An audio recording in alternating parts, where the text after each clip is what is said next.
오늘 우리에게 주신 하나님의 말씀은 사사기 4장 4절에서 10절 말씀입니다. 그때 랍비돗의 아내 여선지자 드보라가 이스라엘의 사사가 되었는데 그는 에브라임 산지 라마와 베델 사이 드보라의 종려나무 아래에 거주하였고 이스라엘 자손은 그에게 나아가 재판을 받더라. 드보라가 사람을 보내어 아비노함의 아들 바락을 납달리 게데스에서 불러다가 그에게 이르되 이스라엘의 하나님 여호와께서 이같이 명령하지 아니하셨느냐. 너는 납달리 자손과 스불론 자손 10,000명을 거느리고 다볼산으로 가라. 내가 야빈의 군대 장관 시스라와 그의 병거들과 그의 무리를 기손강으로 이끌어 내게 이르게 하고 그를 내 손에 넘겨주리라 하셨느니라. 바락이 그에게 이르되 만일 당신이 나와 함께 가면 내가 가려니와 만일 당신이 나와 함께 가지 아니하면 나도 가지 아니하겠노라 하니 이르되 내가 반드시 너와 함께 가리라. 그러나 내가 이번에 가는 길에서는 영광을 얻지 못하리니 이는 여호와께서 시스라를 여인의 손에 파실 것임이니라 하고 드보라가 일어나 바락과 함께 게데스로 가니라.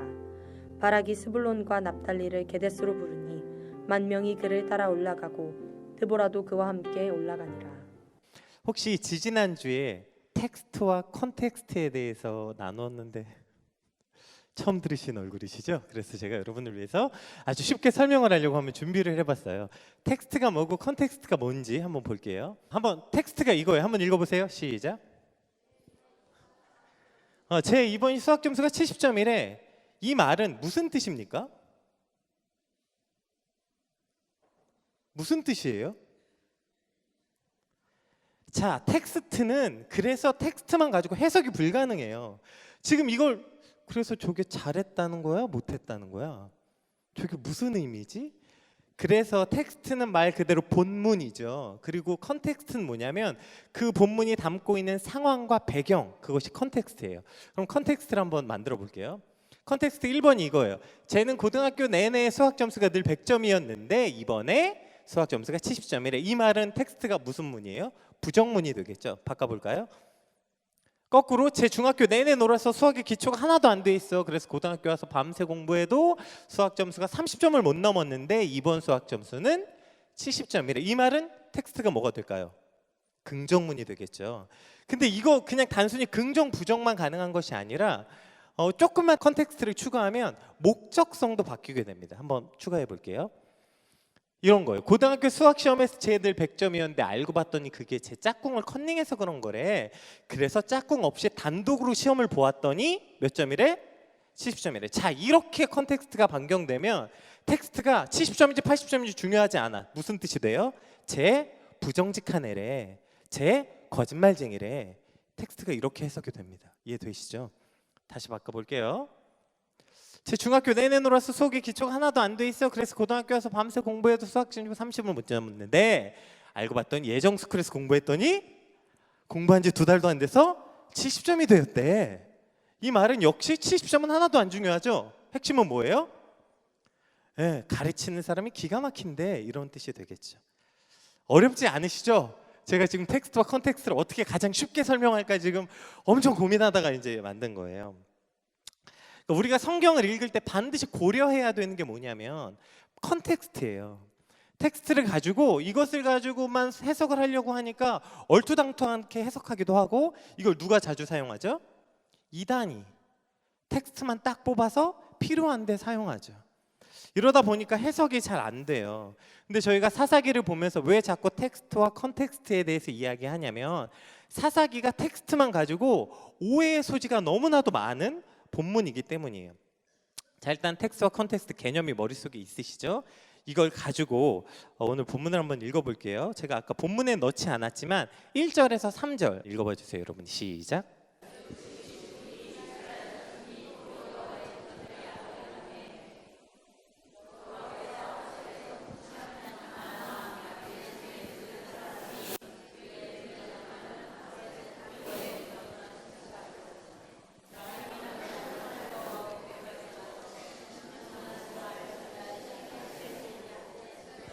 여호와께 부르짖었더라. 아멘.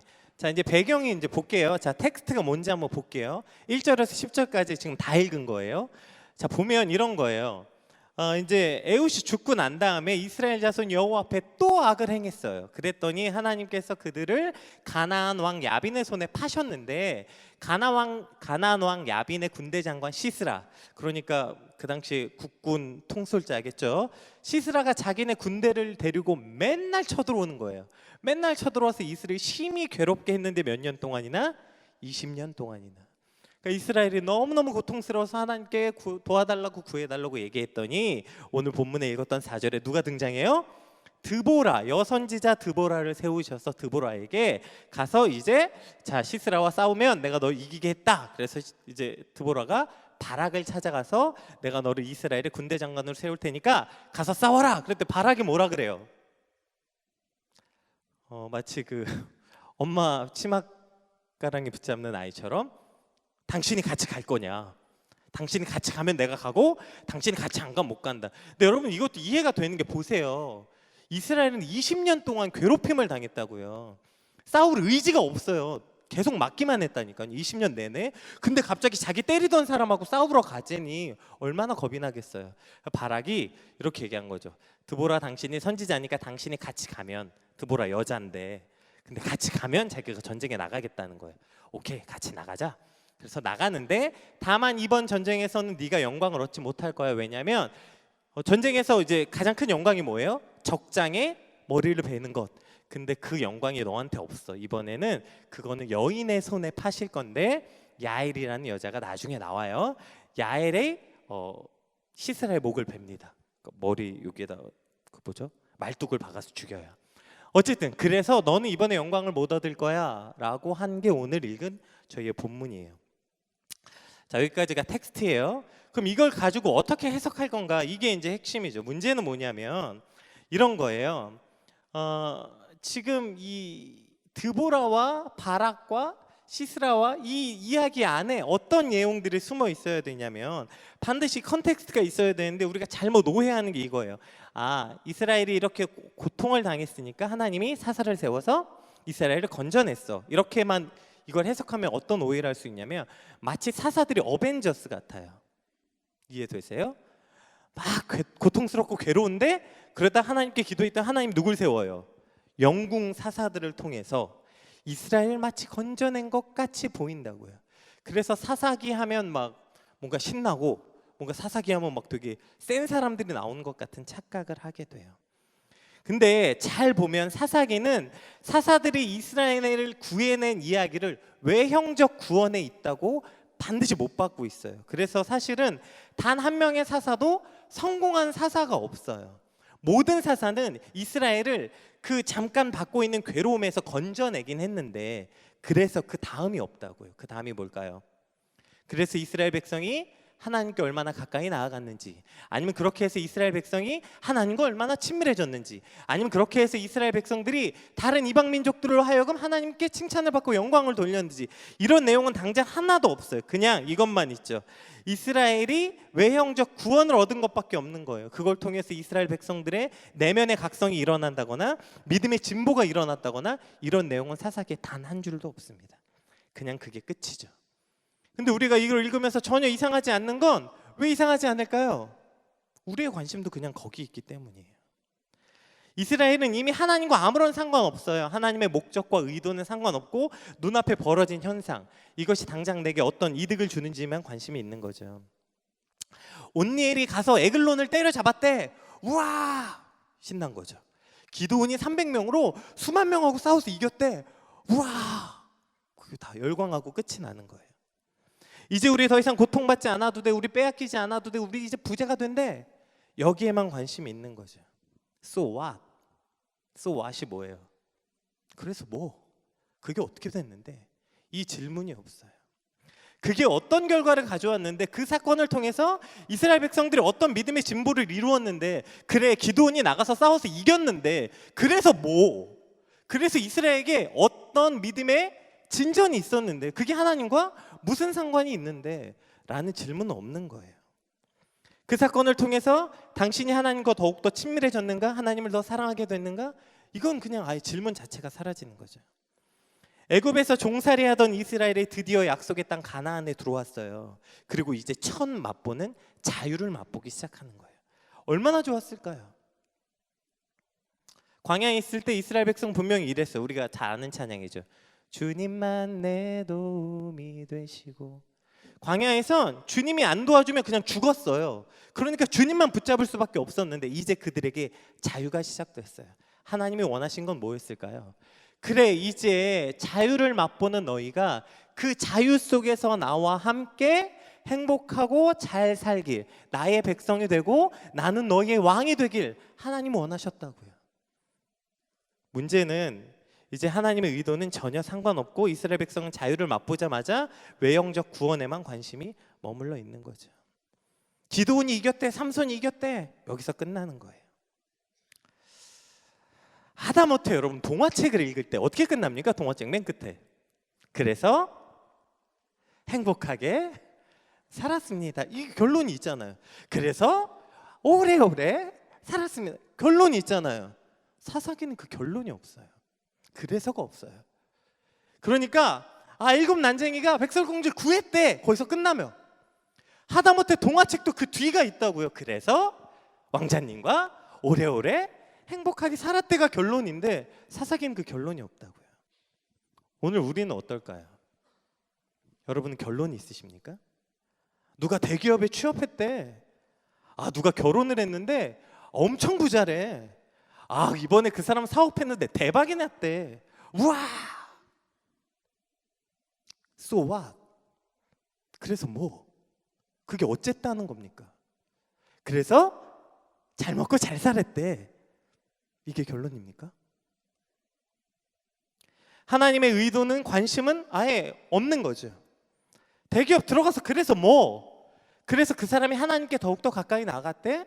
그래, 그 사람이 결혼해서 아주 부잣집에 시집가고 장가 갔대? 그래서 뭐? 하나님과 더욱더 친밀해졌대? 그 사람 사업이 대박이 났대? 그래서 뭐? 그걸 통해서 하나님이 영광 받으셨대? 그 뒤에 질문은 아예 관심이 없어요. 뭐만 있어요? 앞에 것만 있는 거죠. 사랑하는 예전교회 성도 여러분, 우리의 관심이 외형적 구원에서 하나님이 원하시는 것으로 변화되길 주님의 이름으로 축복합니다. 어떤 상황을 만났을 때 그 상황을 바라보는 우리의 시선이 세상과 조금도 다르지 않다면 우리가 어떻게 그리스도인입니까? 모든 사람들이 로또 맞았대 이러면 와! 저희도 그들과 전혀 다르지 않다면 저희가 어떻게 그리스도인이겠습니까? 그 사건을 통해서 하나님의 뜻대로 이루어졌는지에 관심을 두는 저와 여러분이 되시길 주님의 이름으로 축복합니다. 이것이 첫 번째 컨텍스트예요. 지금 왜 사사기들의 이런 오해가 있는지, 사사기엔 영웅이 없구나, 결론이 없구나. 두 번째 뭘까요? 드보라가 나와요. 드보라는 굉장히 중요한 존재입니다, 사사기에서. 왜냐하면 이 당시 이스라엘 매우 가부장적인 사회였죠.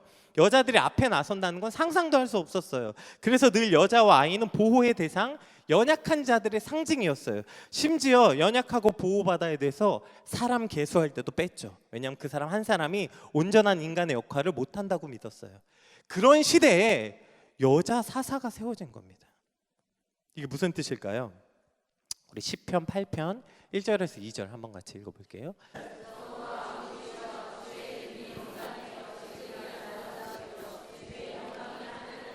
아멘. 보세요. 지금 여호와 우리 주여, 주의 이름이 온 땅에 어찌 그리 아름다운지요, 주의 영광이 하늘을 덮었나이다. 이게 첫 번째, 저희 너무 잘 아는 말씀이죠. 근데 그 바로 뒤에 이런 말씀이 있어요.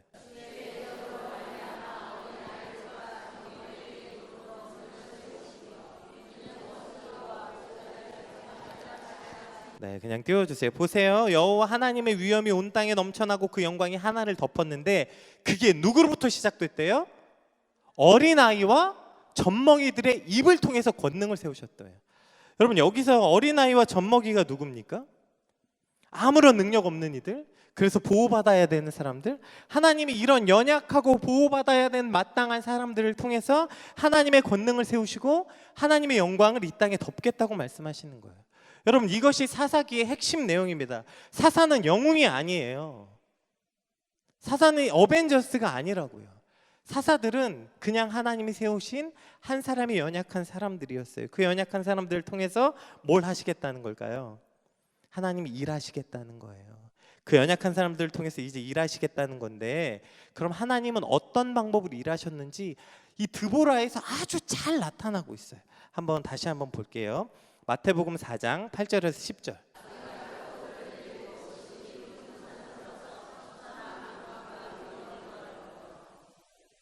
계속.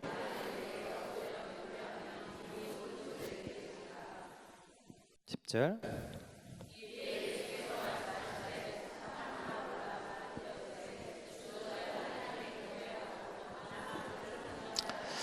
잘 보세요. 지금 하나님이 어떻게 일하시는지, 지금 하나님의 일하시는 방법이 뭔지 얘기해 주는 거예요. 나는 어벤져스가 필요한 게 아니라 연약한 사람, 그 한 사람을 통해서 일할 건데 어떻게 일할 거냐면, 그래서 지금 본문에도 드보라를 세우신 거예요. 그리고 또 누가 등장하죠? 야엘, 그 연약한 여자, 그 두 명의 여자를 통해서 이 가장 강력한 가나안 땅 왕의 군대 장관이었던 시스라를 죽이시는데 어떻게 일하시는지 이렇게 설명하는 거예요.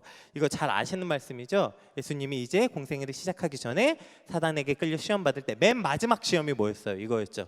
사단이 예수님을 끌고 올라가서 높은 곳에 세워서 네가 내게 만약에 절하면 이 네 눈앞에 보이는 모든 걸 너에게 주마. 보세요. 이에 예수께서 말씀하시되 사탄아 물러가라. 여기까지는 오케이. 기록하였으되 주 너의 하나님께 경배하고 다만 그를 섬기라. 응? 왜? 사탄의 워딩이 뭐였어요? 절하면 이 세상을 너에게 줄게, 이렇게 말했는데 예수님이 지금 뭐래요? 그러면 예수님의 질문은 뭐여야 될까요? 무슨 소리야? 이게 왜 네 건데? 이거 원래 내 건데 무슨 소리야? 이렇게 말하거나, 네가 주지 않아도 이거 내가 가질 수 있어, 이거나 너 말고 이건 우리 아버지 거야 라고 해야 되는데, 지금 뭐라고 얘기하냐면 사탄아 물러가라, 오직 주 하나님만 경배하고 그를 섬기라. 이게 예수님의 대답이에요. 이해가 되세요? 더 많이 가지고 더 높이 올라가고, 사탄은 지금 그 욕망을 끄집어내는 거예요. 더 많이 갖고 더 세고 더 유명해지고 더 큰 사람이 되라. 네가 내게 절하면 내가 세상을 주마. 그러나 예수님은 지금 사탄이 말한 이걸 가지고 권력 싸움으로 가지 않겠다고 답하고 계시는 겁니다. 여러분, 세상은 자꾸 우리를 무엇인가 싸워서 쟁취하고, 그리고 그렇게 해서 쟁취하지 않으면 우리 걸 빼앗긴다고 말해요. 그래서 그것이 빼앗길까 봐 두렵고 죽을 듯한 두려움 속에 우리를 몰아넣습니다. 결국 그 두려움은 우리를 어디를 향하게 하냐면, 아 맞아, 난 경쟁에서 이겨야 돼, 이거 도태되고 떨어지면 죽을 것 같아. 이것이 어디를 우리를 향하게 하냐면 권력을 향한 욕심, 힘을 향한 숭배, 더 많이 가지려는 것, 이것으로 우리를 이끈다고요. 우리에게 절해, 너 우리에게 절해, 나한테 절해, 그럼 내가 널 저 높은 곳으로 데려가 주마, 더 많은 지위를 갖게 해줄게, 내가 더 돈 많이 벌게 해주고 성공하게 해줄게. 이게 사탄이 예수님께 주는 유혹이었다고. 이때 예수님의 대답이 뭐예요? 그냥 띄워주시겠어요? 마지막 절 마태복음. 네, 예수님의 대답이 뭐였을까요? 큰 소리로 읽어볼게요. 주 너의, 시작. 다만 그를 섬기라 하였느니라. 아멘. 한 번 더 해볼까요? 뭐라고요?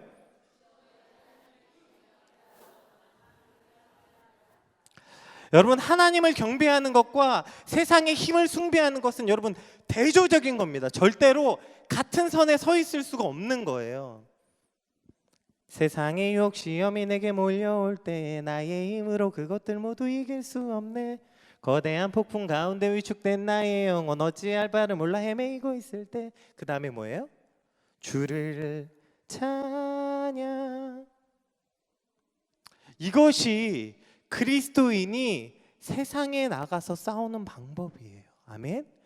그들과 같이 힘을 키우고 뭔가를 더 얻으려고 욕심내고, 그래서 경쟁에서 이기려고 기를 쓰는 것이 아니라, 애초부터 가장 연약한 자, 힘없는 자를 세우신 하나님께서 그들을 세워서 어떻게 하시겠대요? 너희를 통해서 영광을 받으실 건데 어떻게 싸우시겠다고요? 나 그 전쟁에 끼어들지 않겠다고 예수님 그렇게 얘기하시는 거예요. 사탄아 물러가라, 내가 그 권력 전쟁에 끼지 않겠다. 나는 다만 뭐 한대요?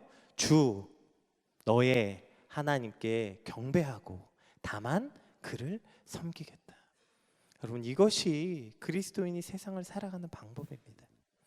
오늘 사사기에서 드보라가 이 전쟁에서 이기게 된 아주 유일한 이유입니다. 마태복음 11장 25절에 30절 한번 읽어볼게요. 마태복음 11장 25절에서 30절 시작.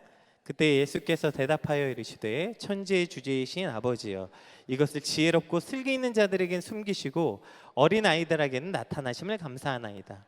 옳소이다. 이렇게 된 것이 아버지의 뜻이니이다. 내 아버지께서 모든 것을 내게 주셨으니 아버지 외에는 아들을 아는 자가 없고 아들과 또 아들의 소원대로 계시를 받는 자 외에는 아버지를 아는 자가 없으니 이 다음부터 우리가 잘 아는 말씀이 나오는 거예요. 읽어볼게요. 수고하고 무거운 짐짐자들아 다 내게로 오라. 내가 너희를 쉬게 하리라. 나는 마음이 온유하고 겸손하니 나의 멍에를 메고 내게 배우라. 그리하면 너희의 마음이 쉼을 얻으리니 이는 내 멍에는 쉽고 내 짐은 가벼움이니라 하니라. 아멘. 여러분 아시겠어요? 지금 예수님이 이 놀라운 비밀을 감추는 것이 당연하대요. 그 비밀이 뭔지 지금 설명하는 거예요. 그게 뭐예요? 힘과 권력에 매료되어서 그것만 쫓는 사람들에게 예수님이 이렇게 말하는 거예요. 자신의 정체성과 지위를 남들 위해 군림하고 더 높아지려는 것으로만 확인하려는 이 어리석은 자들아, 하나님의 전쟁은 그렇지 않다. 하나님의 일하시는 방법은 그렇지 않다. 수고하고 무거운 짐진 자들아, 싸우고 이기고 부수고 약탈해서 채우려는 자들아, 이제 그렇게 살지 말아라. 다 내게로 오라. 내가 너희를 쉬게 할 것이다. 내 안에 오라. 나를 믿으라. 내가 걷는 길과 내가 너희에게 보이는 그 증거를 보라. 이것이 오늘 예수님이 저와 여러분에게 주시는 말씀입니다. 사랑하는 예전교회 성도 여러분, 그리스도인의 능력은 쟁취하고 경쟁해서 이기는 힘에서 나오지 않습니다. 우리의 힘과 능력은 오직 세상을 이기신 예수 그리스도가 우리의 힘이고 능력임을 믿으시길 주님으로 축복합니다. 우리 본문 맨 앞에 4절 한번 읽어볼까요? 4절에 이렇게 시작해요. 이제 사사기에 굉장히 재미있는 표현이 나오는데 이것이 성경의 수사학이라고 부릅니다. 이것이 굉장한 뜻을 담고 있어요. 4절 한번 읽어보세요. 시작. 보세요. 그냥 그때의 여선지자 드보라가 하면 되는데 그렇게 안 하고 뭐라 그래요? 랍비도세 아내. 17절도 한번 읽어볼게요. 17절 시작.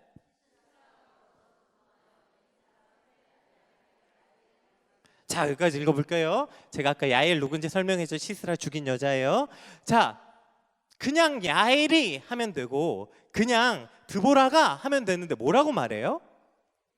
누구의 아내? 이거 마치 미국 사람들 같죠. 미국 사람 결혼하면 그 와이프 성이 바뀌잖아요. 남편처럼. 한국에선 그랬단 난리 날 텐데요. 그렇죠? 지금 그 남녀 평등 지금 막 큰일 나요.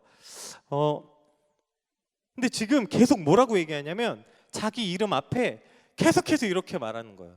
그러니까 만약에 아라가 결혼했는데 아무도 너를 아라라고 부르지 않아. 누구의 아내 아라 이렇게 부르면 어떨 것 같아? 짜증나? 얼굴이 되게 많이 짜증이 났네. 짜증 날 것 같아요. 맞아요. 근데 왜 그러냐면 여러분 안타깝게도 이것이 우리 안에 이게 뭘 뜻하는지 모르기 때문이에요. 보세요. 드보라를 그냥 드보라가 아니고 랍비곳의 아내 그리고 야일 역시 하벨의 아내라고 표현한 건 이런 거예요. 누구누구의 아내로 불린다는 건 누구누구의 보호 아래 있다 이런 걸 뜻합니다. 물론 그래서 그 여자가 아무런 힘도 없는 존재라는 의미가 아니고요. 이런 거예요. 자기가 자신을 다 책임질 필요가 없는 사람이다 이런 뜻이에요. 이해되세요? 나는 마땅히 누구로부터 보호받을 뭐가 있어요? 권리가 있는 사람이다 이런 뜻이라고요. 누구의 아내 누구 이 말은 이 당시에 이런 표현이었어요. 이게 성경의 수사학인데요. 왜 일부러 이렇게 쓴 거예요? 그냥 드보라 쓰지 않고 누구의 아내 누구 이 말은 이거예요. 드보라는 자기 자신을 자기 혼자 다 책임지지 않아도 된다고요. 지치고 힘들 땐 누가 있어요? 남편이 있다고요. 그런 의미예요. 그래서 스스로 자기를 다 책임지지 않고 마땅히 보호받을 권리가 있는 사람 이런 뜻입니다. 여러분 우리가 하나님을 아버지라고 부르는 순간 하나님은 기꺼이 마땅히 아버지로서의 책임을 받아들이시는 분이십니다. 아멘. 이게 무슨 뜻인지 아시겠어요?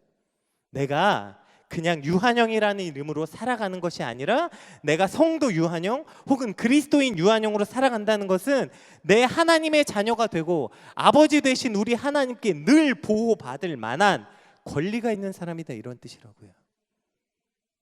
근데 우리의 죄성에 자꾸 그런 노래 있었어요. 옛날에 뭐 내 삶을 그냥 내버려도 이거 아세요? 이런 노래 있었어요. 그 노래 주인이 뭐예요? 내 삶의 주인은 나야. 오늘 밤 주인공은 나야 나. 수많이 나오죠. 이 수많은 세상의 메시지가 뭐라고 얘기하냐면 내 이름을 잃어버리는 것에 대해서 끔찍한 일이라고 여겨요. 여러분, 그런데 성경은 그렇지 않아요. 성경은 끊임없이 얘기해요. 뭐라고요? 내가 죽고 그리스도가 살라고 얘기해요. 우리는 죽어도 절대 내 이름이 죽으면 안 된대. 내 이름 무조건 앞에 나와야 돼. 그거 뭐죠? 뭐 주보 치고 막 이럴 때도 얼마나 복잡한지 몰라요. 이름 누가 먼저 나가냐에 따라서 아주 막 싸우고 막 아우. 여러분, 이게 얼마나 비성경적입니까? 성경은 내 이름이 없으라 그랬는데, 내가 죽으라 그랬는데 우리는 그 이름을 절대로 못 버리는 거. 그 못 버린다는 게 무슨 의미인지 아세요? 세상이 말하는 것과 우리 전혀 다르지 않다는 거예요. 세상이 뭐라고 얘기합니까? 인생 혼자 가는 거야. 네 인생 네가 책임지는 거야. 성경은 그렇게 말하지 않아요. 네 인생 너의 아버지 되신 하나님께서 기꺼이 책임지시겠다고요. 여러분, 이게 믿음 아니에요? 안타깝게도 근데 우린 이렇게 기도해요. 우리는 우리의 인생에서 내가 아무것도 아닌 존재가 되는 걸 참을 수 없어요. 그래서 이렇게 기도합니다. 내 이름으로 이 전쟁을 치르고 내 이름으로 이기고 싶어해요.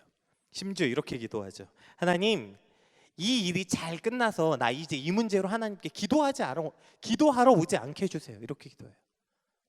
하나님, 이 문제가 해결 안 돼도 그것 때문에 내가 매일 주님께 나올 수 있다면 감사합니다가 아니라, 하나님, 나 이 문제 가지고 이제 다시는 하나님께 기도하러 오지 않게 해주세요 라고 기도한다고요. 하나님은 오늘 힘없는 자, 이름 없는 자, 젖먹이와 어린아이를 부르십니다. 그리고 그들로 권능을 세우겠다고 말씀하세요. 또 수고하고 무거운 짐진 자들도 다 부르십니다. 그리고 그들에게 쉼을 주시고 이들로 하여금 하나님의 영광을 드러내겠다, 이렇게 약속하십니다. 아무런 힘도 없고 연약한 어린 양처럼 끌려가서 죽임을 당하신 예수 그리스도를 지극히 높여 모든 이름 위에 뛰어난 이름을 주사 하늘에 있는 자들과 땅에 있는 자들과 땅 아래에 있는 자들로 무릎을 꿇게 하신 그 영광스러운 일에 저와 여러분이 서 있는 것 아닙니까? 우리가 그것을 믿는 것 아닙니까? 그런데 왜 우리는 죽어도 안 죽겠다고 합니까? 그 앞에서 죽어도 하나님이 도와준다는데, 네 이름 버리고 네가 그리스도인으로 살면 하나님이 책임지시겠던데, 나 내 이름으로 살겠다고 끝까지 버틴 이유가 뭘까요? 여러분, 이것 때문에 사실 우리는 오늘도 매일매일 세상과 싸워서 백전백패하는 것 아닙니까? 여러분, 내 이름으로는 세상을 절대로 이길 수 없어요.